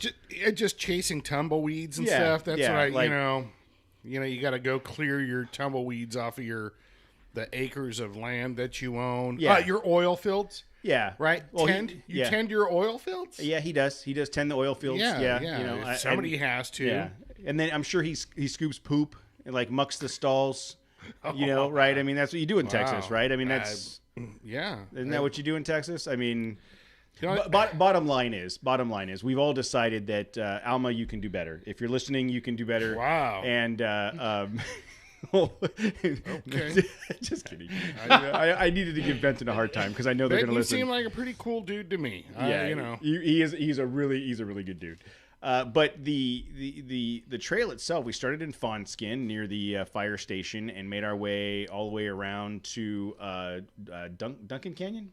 I don't know. Yeah, and but it's a good mixture of fire road. Yes. With a couple of good... It's very scenic, right? Yeah. The first time we went back into like Holcomb Valley in that area, I was like, wow, I didn't know there was anything back here, on this side of the mountain or whatever. So it's very scenic up there, even though like a lot of it, you'll just see like Hondas driving around like, God, man, we've been back here like a couple of hours and there's just some stock sedans, wheeling around. But then, you find like an actual trail, like kind of an offshoot or whatever. Next thing you know, you're doing a pretty decent hill climb. And apparently, I did White Mountain today. Put that down. Oh, that's right, because you guys went up and over. So before we address that, Tim explosions. Put the explosions in there. Explosion. Edit that. So beep, boop, no, bebop. Stop. The computer exploded again. Stop. Tim is correcting me. He's got a JLU, not a JK. I apologize. Dare you. It's the same thing. Don't tell anybody. I know, it's because the there's same. lights on the. So remember, I remembered that, dude. Hey, high five! Woo! I remembered something. So one of the things, one of the sections of the trail, I guess we said, it's mellow, and then it's got a couple fairly decent obstacles, and then you get to a point where you go up and over like a couple good stair step. Rocky hill climbs to get to this lookout point, and it's a cool spot. You get up there, and when we had done it with the LGE team, we all kind of stopped there for a little bit and then turned around and went back. But there was a trail that went up and over White Mountain to get back to the main trail.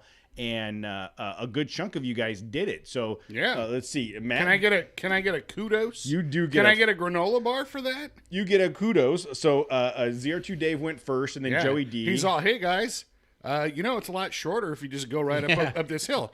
And I'm all, okay, like I'm not opposed to it. If you do it, I'll do it. I'll do it.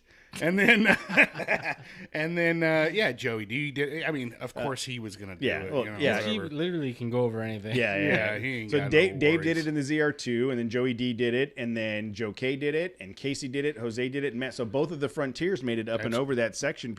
So I took everybody back around the other way. Yeah. What when The hardest part is that Is that That's what what I you was see gonna say. right Part. there. once you that's got it. over that rock, was it pretty straightforward? God, what? Did we just blow up a computer what again? did Jose do right now? I hit the computer with my knee. Oh, I think you completely probably came disconnected because everything you're shut off. you're Yeah, dead. look at Look that. at his face. Jose's dead on the live stream because he knocked the computer off the table. But he's still recording audio, so we're cool. Then we'll just leave Jose's face just like this because he looks stunned and He's kind of giving you like a how dare you look. yeah, I he don't is. believe you. He Yeah. is. So how was it going up and over, Matt? How'd you feel like making that? When ZR2 Dave was doing it, it was like, oh no, I have to do it, and again, looking at when prior when we were there with LGECTS, that clan, I was over on the other side, closer. So I think the White Mountain, the actual part, is there's the two routes, right? Yeah, I think the White Mountain part is the part on the right that the Raptor did. Yeah, the gnarly part. That was, and you could hear him like banging all the way up that hill. And then the side on the left, I didn't really get a look at that the first time we were there because I was parked on the right hand side. But then as we pulled in today, there was two like Chevy full size Silverados coming down through there. Mm-hmm. And I thought, stock where they weren't stock, they were lifted, but full size trucks were going through They there. were heavy duty. They're like 2500s. Yeah. So whatever, they came through, and again, Dave was like the antagonist. Like, no, let's do it. Like, why go all the way around? We just do this. And again, so seeing that first rock climb or whatever, that was the difficult part. Though it did get kind of steep, but it wasn't really super rocky, from there. And then I just had it in 4 low, first gear. That locker on. Yep. That truck it's like a little billy goat, just climbed up everything. It was nice. Again, every time we go out and we do stuff, I get a little more familiar with my truck and what it likes to, like what gear I like to be in or, different situations. So I made use of, again, 4 low, first gear to crawl down. I didn't have to like ride the brakes all the way down. It was key, really key, because now you don't have any momentum coming down, and then you're on the brakes and sliding. Yeah, where you're just in constant control. It's really you're letting the tires do a lot of the work for you and the transmission or whatever. And then we got through the other side and went, wow, that wasn't bad at all. We all could have done it. I think we all could have done it. I think so too. I'm certain that every vehicle there, even the stock JL, could have done it. Yeah. Some people just weren't comfortable, and since you guys had already gone up and over, I felt like one of us had to take everybody around. So I asked you. I'm like, but then we we got down to the other side and we were waiting for you guys, and then there's like the sign right there, White Mountain this way. Hey, did we just do White Mountain? I think we just did it. And that was it. Like, I took a picture, like, all right, cool. Hey, look what I did today. Yeah, exactly. And Casey said it was Van Dusen. That's where we ended up. I knew it was Vandenberg, Scott Vanderhyde. It was Von Dutch. Von Dutch. Remember those shirts? Yeah, I do. I bet you wore those shirts. I did not. Yeah, I did not. No. Monday it was Van Dutch. On Tuesday it was Ed Hardy. It was you did. What was the other one? Affliction. Oh, that's funny. Affliction. So I mean, you felt good about it. You felt like, because it seems like, we've been pushing it a little bit harder, doing some more, a little bit more technical stuff. And every time we do it, all of us come through no problem. I half expect every time to either rip the front bumper like fascia off, or the back bumper to drop down and just be hanging by the time we finish some of these obstacles. But it's still on there, but yeah, it's I guess rock sliders are the next big thing. Yeah. I did drag my frame a little bit going over some of that stuff, but John Bull, let's do it. Oh, damn, dude. No, Gold Mountain next. How did you feel about going up and over there, Jose? Because you seemed to make it no problem. It seemed to be like... it did good, dude. I'm telling you, I don't think I'll ever reach the capability of my truck. But yeah, I mean, we haven't pushed it to its max yet. Yeah, I think now that you've got it lifted with the sliders and the the 35s on there, it's just a tank, man. Yeah, it'll go anywhere you point it. Yeah. But so that was great. We did that part. We did, and then there's maybe 2 other sections that are fairly technical. Yeah. I was super impressed with Mark. Duty driven Mark, that he had that full size F-250 Super Duty, right? And he's the only full size truck, and he was able to maneuver that thing and cruise through the entire thing. Where 4-door JKs were trying to maneuver their way around some of this technical stuff, and he was able to maneuver it no problem. But surprising, he wasn't the only F-250 out on the trail today. Yeah, there was like 3 or 4 of them. Yeah, there was, and then the.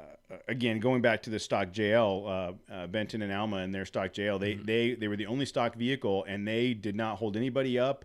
They made it through every obstacle that we went through. I think they're hooked now. I think that they are going to be. She said that she's ready to start. What was their? What was the vibe? Because I know you. Whoa. Whoops. There was some other trips you've done with other people in other vehicles where they're like, "F this! Like we're never going wheeling again."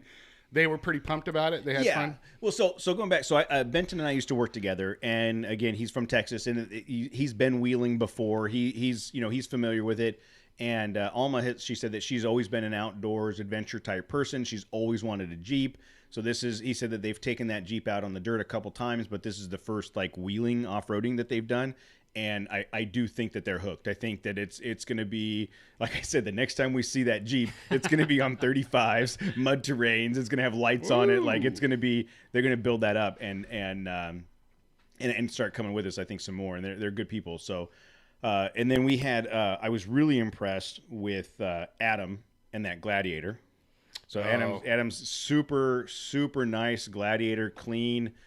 He's got Icon alloys wrapped in Nexen Rhodium MTXs. He just got those. He just got them, last week. Yep. He and I had gone back and forth on some chat about it, and I was really happy that at the lookout, the top where we stopped for lunch, he came over and he's like, "I'm so happy with these tires. I'm so like," and I was like, "Yeah, I wouldn't have steered you wrong. I'm super happy with them."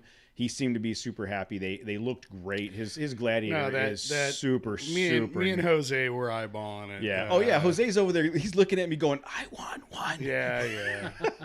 Yeah. It's just the color, dude. The color is that green, and it's like a 1 year only. It's 2020. It's this year only. Wow. Yeah. It's which sucks. Like bitch and truck. Yeah. You'll buy one used in 2022. There you go.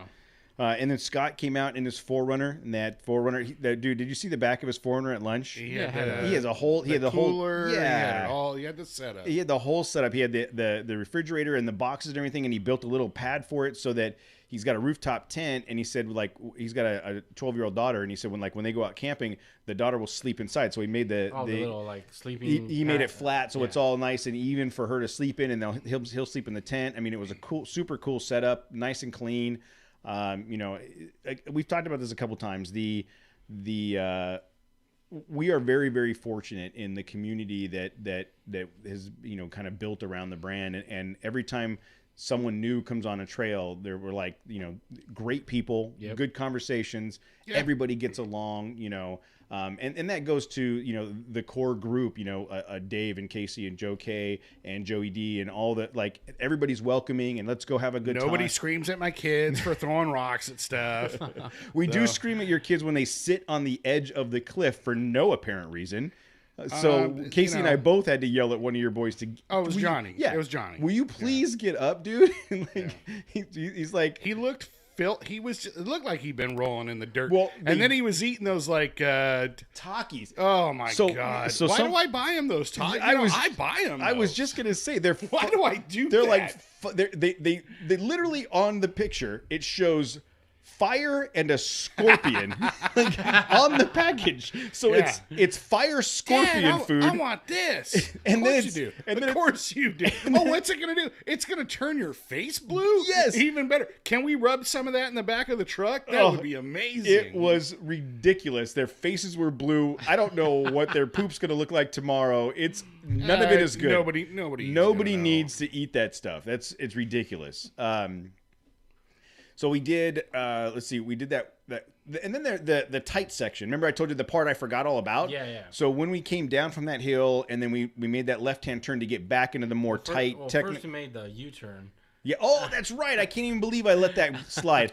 So He wants to talk about it, so go ahead. Yeah, I mean, so on the trail, like, so when we had lunch, when we went with LGE, we just went back the way we came.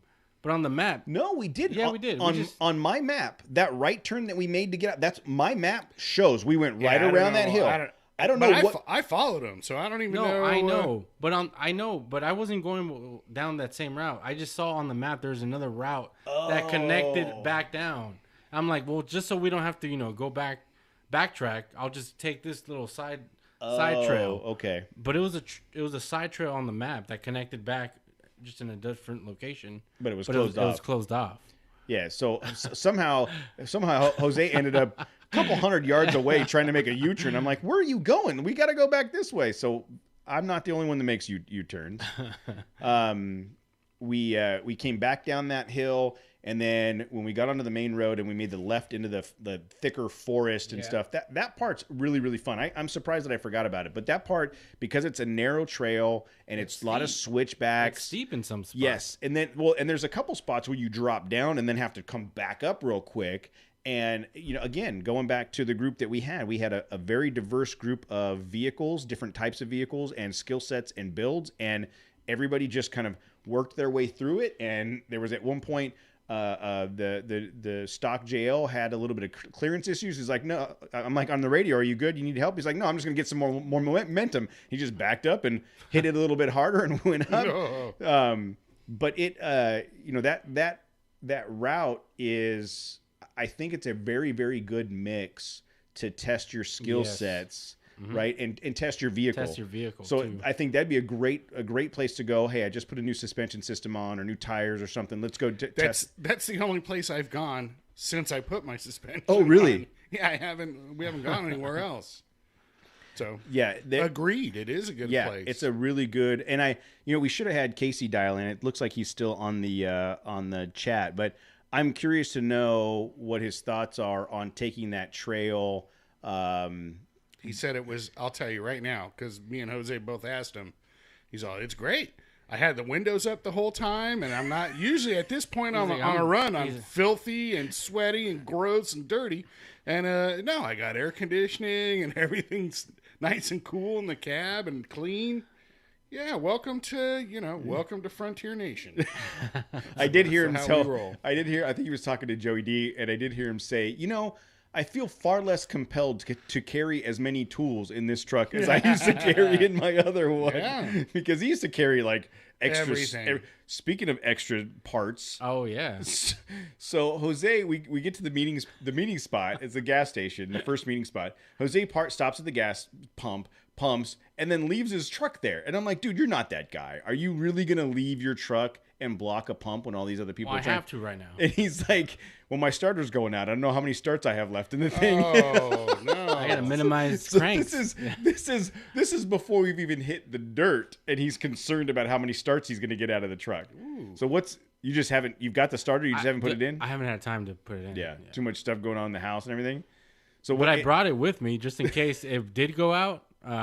Trail fix, Well, yeah, because Casey was there. But Casey, Yeah. I'm going to have a sandwich. Can you get this starter in for me? Poor Casey. I know. The again, I mean, I think I think from a group perspective, it was a really great group. I think from a trail perspective, that's become one of my favorite trips just because of the diversity of the trail. When we got to the end, we stopped for a group picture, and the Forest Service volunteers came over to talk to us. Those are forest scientists, I think. Forest scientists, the tree scientists came over, and they had said they were closing down. They're like, hey, there's just been a new order issued just now that they're shutting the forest down at 5. Everybody's got to be out of here by 5. And I was like, hey, we're done at the trail. We're heading out right now. He said that as long, he didn't say how long, but he said, as long as I've been doing this, I haven't seen this ever happen. So we don't know exactly what's going on. We got to make sure we get everybody out of here. And I think it was because of the fires on the backside. They were probably just concerned about that fire creeping its way over. Well, judging by the thousands of people that were up there, imagine the fire takes a turn or something. Yeah. And dude, we were just sitting there. There was a 10-mile stretch where it was just like sitting on the 10 on a 4 o'clock on a Tuesday afternoon. You're sitting in traffic. There's nowhere to go. If a fire had come through where do you there, go? Where do you run? Yeah. So you're talking. I'd be fine. I'm in a Frontier, but you guys. You're talking about the trip down. So as we were going up, as we were driving up this morning at 8 o'clock, I'm seeing the traffic already coming down, and I'm thinking to myself, this was a horrible idea. We should not be coming up here on Labor Day. I kind of want to turn around and go home. I think we should have adjusted the trail to where we end up at the bottom of the mountain somehow. I don't know if there's got to be a route or something. We could have done like Sugarloaf to Pioneer Town and then taken some of the offshoots, thinking back at it now. Yeah. Well, but again, it was so last minute. I was like, we have this map routed, this route mapped out. We know it's a fun trip. Let's just do that. I don't have to want to think about it anymore. But so once we got on the road, it was an average of 12 miles an hour from the dam to the bottom. to almost to the bottom. Yeah. Once we got to that Forest Service station towards the bottom, once we got past Running Springs, so I was in front, and once we got past Running Springs, I was so over it.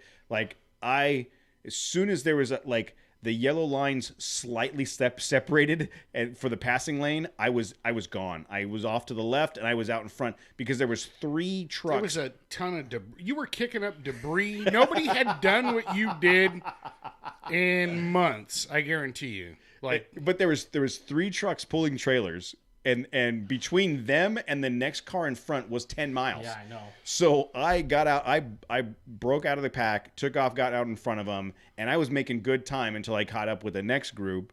And then, I again, passing lane a couple times and got out in front, but I got down to the bottom as quick as I possibly could. But it was literally traffic on a Friday night from the 10 freeway. It was imagine if that signal was still down there at the bottom of the hill. Oh Jesus, no! I would have taken the 18 for sure. I would have gone the back way. The one time that was worse than that, I think it was like on Christmas, Christmas holiday, on a long weekend or whatever, coming home. Was the worst. It was a little worse than actually that Christmas holiday. I think it was like 3.5, 4 hours to get home. Yeah. But same thing where you're just and it was at night in the snow, Don't rub it in, Mark. He's saying there was no traffic on the 18. What about the Cajon Pass? Yeah, when you got to the 15. So the 18 I wasn't worried about. No, it was a 15 where I said plus 40 minutes. Yeah. So taking the 18 into Victorville, Apple Valley, and then that'd be great. But coming down the 15, if you lived in Victorville, but then you'd be in Victorville, Yeah. Yeah. He said he ended up meeting Joe Kay on the 210. So roughly the same amount of time, essentially. Okay. But for the way we throw together our last minute, hey, anybody want to go wheeling type of trips? I mean, we're able to get a good 13 rigs of great company, great people going on a good trail. I think again, it was probably way cooler up there than it was down here at our house, but I will tell you, it's now 8:18, and we met at the first meet was at 7:30, and I can see it on Jose's face. We're all pretty beat. It's been a long day. We shouldn't have wheeled and recorded. We should have pushed recording to the next day, but I didn't think about it. We don't plan, I think, is what the theme is. I'm not. I think what I'm trying to say here is we are winging it, man, and this is what we got. But thoughts? I mean, what were your thoughts on the day, Jose? Well, leading the group, I can roll with the windows down. I don't get dust everywhere. That is the only good thing about being out in front of the pack is like you got no dust. You can see the scenery. Yeah. It's not just the wall of dust all the time. At one point, the only two things I saw were the chase lights on Joe K's truck, and I think Mark's truck. Were those the only two things I saw? It gets bad. If there's a cliff, I'm following him right off. Yeah, you can't even see exactly. Like you just see the wall of dust and the chase lights on some of these parts. Speaking of, I mean, we need chase lights. Yeah, we all need chase lights at this point. I mean, that's definitely something I need to invest in. Well, let me put in my zombie apocalypse bars, and then I'll put them on there. Since you have no windshield now, don't put a new windshield in. Just put a steel sheet metal. It's the rear window. Yeah. Don't put the rear window in. Metal. Put in a sheet metal cover, and then you can cut in LED lights. Yeah, just put magnets on the back. There you Instead go. of stickers. Yeah. Just a bunch of magnets. Yeah, refrigerator magnets will spell out letters. Yeah, like don't follow me. Yeah, no, or... just do a white powder coated sheet metal to cover the entire just zip screw it. I'm sure you can just zip screw it right in. Yeah, oh yeah. And then cut some recessed LEDs in there for chase lights. You don't have to cut. Just put them on the magnets. Yeah, true. Oh, they can move them around. Yeah. I could spell things with my case lights. You can put one of those marquees on the back. Okay, that's what thinking about it, I wish I had gotten everybody to sign my cardboard. Yes, that would have been good. That would have been good. I wanted to do. I thought about it. I think we talked about it last at week. lunch. Yeah, just have everybody sign it. Well, it'll. But too late. It was a good trip. Good trip. I think it's funny when we got to the end. I had a couple people ask, "When's the next trip?" Come on, man. We barely planned this one. You're like, we still got a stream tonight. Yeah. I want to do something. I want to do overnighter. Yes, I want to do. Well, so I need to do an overnighter. No, look at me. So we're still tentatively got something going on mid-October, but with some of the recent fires and having some conversations, the area we want to go to, I think, is a bad idea. So we need to really sit down and figure out where the next overnight trip is, and that will probably be mid-October. So I need to spend some time this week really trying to narrow that down so that we can get the word out. I just hope the temperature drops about 50 degrees. Yeah, dude. I mean, it's brutal right now. Yeah, brutal. That's the other thing.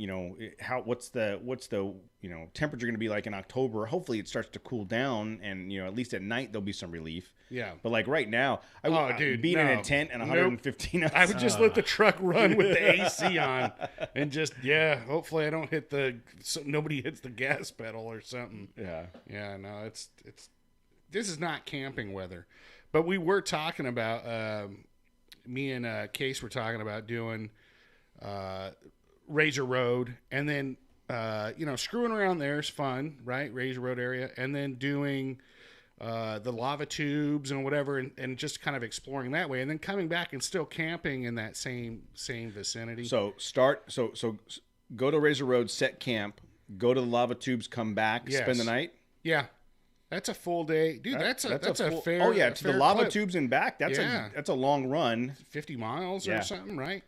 Not a lot of technical driving. No, but it's the desert. The Renegade Highway, which Casey was like, I think that we should rename it the Kessel Run. And I almost agree, and it's like, oh man, because that is like yeah, that's when you put it in warp speed. That's like right. Yeah. That's a different sci-fi program. I'm sorry, light speed. Hyperdrive. Come on, man. The hyperdrive is Star Wars. Warp speed is Star Trek. Everybody knows this. I'm sure everybody knows that. I'm sure everybody knows that. But anyways, great trip. For those of you that participated, thank you so much. For those of you that didn't, we missed you. And we say this all the time. I say this all the time about getting better at trying to find a way to consolidate it. But the other fear I have, and this is something the guys at Express Rally talked about. The other fear I have is if I give too much notice, we will have 30 vehicles. You know what I mean? It won't be hard. Well, we got to plan. So if we did do Razor Road, we could, have a bunch more vehicles. I think we could with easily that. do 20 vehicles, Yes, 20, 25, because it's mostly flat out. Especially- As far as the especially- camping area, yeah, the camping area, you sprawl yeah. out a little Yeah. more. It's not like the mountains, where you're, Yeah. trying to squeeze everybody in. Yeah, no, I like that idea. Maybe we'll start working on that. All right, well, I survived the Kessel Run. start making Kessel Run shirts Oh, man. for the shirt. We can time it. Dude, no, No, we cannot. because the minute you can, Yeah, the minute exactly. you put time on it, That's it. three of us are gonna die. Well, you sign a busted waiver. vehicles. You sign a no, waiver. no. Well, I'm not worried about waivers. I'm worried about him, Casey, and me. Like that's gonna be the three of us will die or break vehicles, Or both. So the good day. We will continue planning more trips for the future, and for those of you that get the opportunity to run with this, hopefully you make it. And Jose's yawning, and he's not going to make it much longer, so we're going to cut it short. And again, thank you guys for joining us in the live chat. It's always a good time to have you there. Thank you for joining us on the trip today, and we will be we'll talk to you guys sometime next week. All right, bye. All right, that's the end of it, guys. Thank you guys so much. Yeah, Mark, it was a great day.